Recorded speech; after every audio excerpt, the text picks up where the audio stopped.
个国民党主席江启臣说8点半会到台北，等下会过来。会，他一定要来，我们会再整队一次，然后其他委员也陆续因为有的人买高铁票一次买不到，像屏东啊、高雄可以稍微。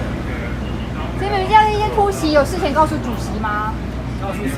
江启臣，江主席。当然有，事先大家都讨论好。所以就要请助理送物资嘛，对不对？对，现在是送冰块。那这样打算长期抗战多久？到撤退。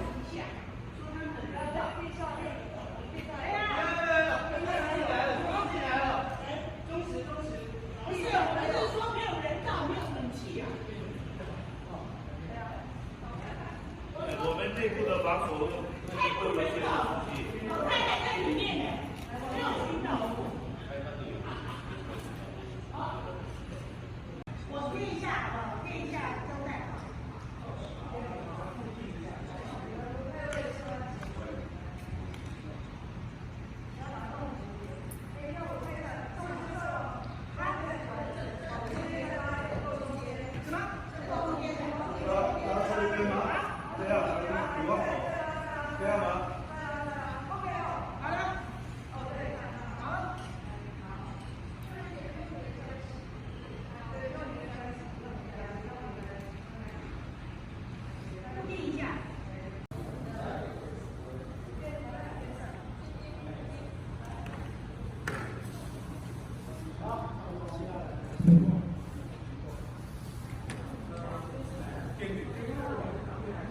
委员，你们在干嘛？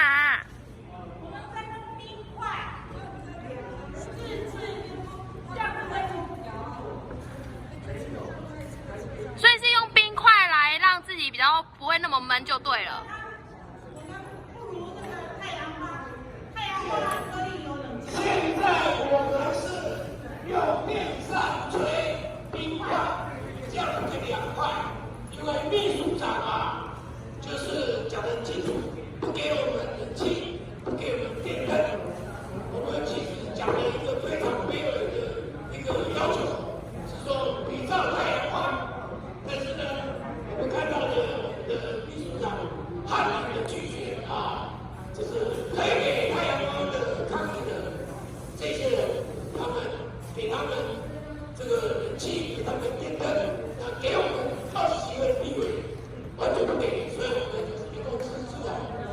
像柯兰斯的自己做冷气好，所以我们买2个冰块，用电扇来吹，这样子可以稍微的降低一点，这是我们的用意，好不好？谢谢。